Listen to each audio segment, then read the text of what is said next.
Hi guys, and welcome to our YouTube channel Quick Guide, and today I'm here with another new video to show you guys on how you can delete your Dropbox files that you have uploaded or have already dropped into your Dropbox. To do so, simply open up your Dropbox account by going onto your Google Chrome browser and opening up Dropbox.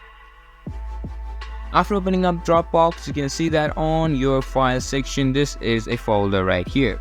Right now I haven't attached or dropped any kind of files into my folder, but if you have done it, you can simply right click on it and a delete options will appear. Or rather, you want to delete the whole folder, simply click on this scroll wheel option and you'll be able to see, if you scroll down, a delete option right here.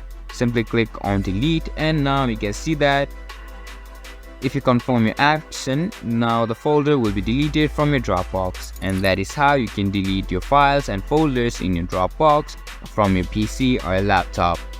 This was for this video, and I hope you guys find our video helpful. If you do, make sure to leave a like, subscribe to YouTube channel and hit the bell notification, and don't forget to drop a comment, review, and for more content like this. See you guys in our next video. Thank you for watching.